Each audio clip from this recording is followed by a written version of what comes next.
What's up YouTube? I'm Danielle, and this is Kitchen Optimist. I'm a novice cook, but expert eater, taking on recipes that scare the salt out of me 1 teaspoon at a time. I'm not a huge breakfast eater, mainly the timing, not the cuisine. I swear, intermittent fasting was the best thing that has ever happened to me. Not because I follow it intentionally, but because I am not morning hungry, and intermittent fasting becoming a thing made people stop bugging me about eating breakfast and proselytizing about how it's the most important meal of the day. So what better breakfast food than a food that's also a lunch food and a dinner food? That is one of the many joys that shakshuka provides. Shakshuka, when done right, looks like this. I've only ever had it at a restaurant. It's a Middle Eastern, I think also North African dish of semi-runny eggs baked with tomatoes. And getting eggs that like perfect gooey runniness can be a challenge, for me anyway. And I'm gonna be really sad if I come up with hard yolks. But what are you gonna do? We're gonna try it for the first time and hope to delight ourselves.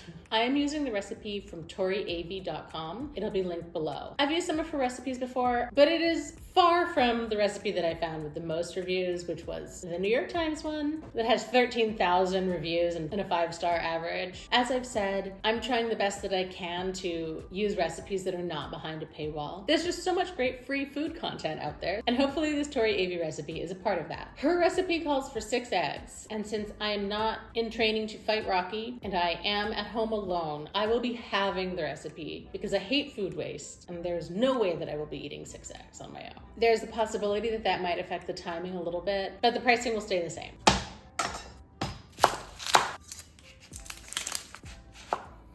Quarter onion peeled and diced.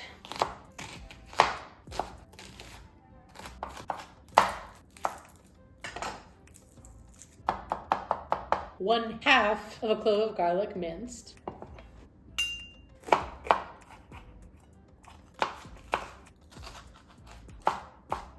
Half a red bell pepper, seeded and chopped. And then you can either do 2 cups of diced very ripe tomatoes, or in my case, 1 14-ounce can of diced tomatoes. Everything else happens at the stove, so let's head over. Heating ½ a table of olive oil. I've never been directed to slowly warm olive oil before, so hopefully this is slow enough. From here I add my onions. Onions sauteed until softened. Garlic until fragrant, but it's already browning, so that's cool. Bell peppers. Directions on the bell peppers are 5 to 7 minutes. It might be a bit shorter for me since I'm only using half. That's 5 minutes. Can of tomatoes. Tablespoon of tomato paste.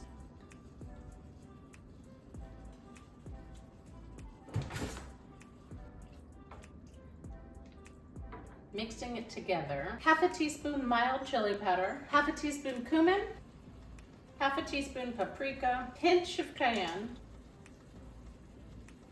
pinch of sugar, medium heat. Okay. And now we let it simmer and reduce for 5 to 7 minutes. That's been 5 minutes, so we're going to test it, see if we want more cayenne, more sugar, and salt and pepper. About ½ a teaspoon of salt. I am the only one eating this, so I will double dip my spoon. A little more heat. I can't taste that at all. So at this point, you can either add the egg yolks, or if you like your egg yolks runnier, which I do, you cover this and let it simmer first before adding the egg yolk. We're letting it simmer and reduce while being mindful of it not reducing too much, which can lead to burning. Just worried there's not really enough liquid since I halved everything. I'm gonna add a little water. If I need to adjust the spicing after, I'll do that then. About ½ a cup. Okay, we have reduced a bit. I'm going to retaste. And now for the eggs. And now they cook until the eggs are done, which I guess I'll just keep an eye on. I think these are done.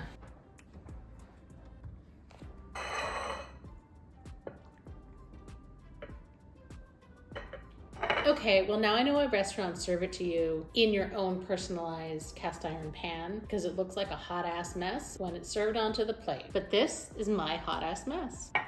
Let's try it.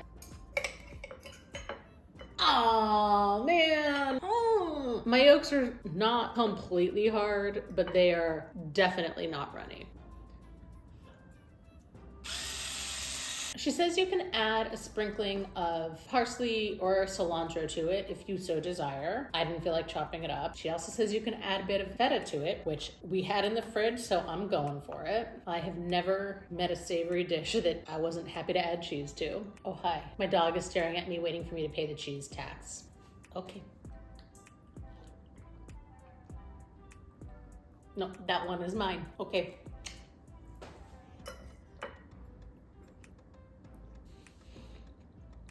My spice didn't really distribute very evenly. I just got like one much spicier bite than the last one. The biggest fail being that I don't know when done is. I don't cook with cast iron a lot, so I'm sure that that contributes to me not understanding when done is in a cast iron pan. I also have never cooked eggs this way before. If I cook eggs for myself, they're usually hard boiled or scrambled or dropped into soup. This is none of those three. That's my hair. I do like the flavor of the tomato base. I was worried that it would be overly bell peppery because I like the flavor that bell pepper gives to dishes, but I don't really like eating it. It has melded enough that it is not an issue for me. The feta is nice, but that's a matter of preference, obviously. I am curious about seeing why the New York Times one garners 13,000 likes.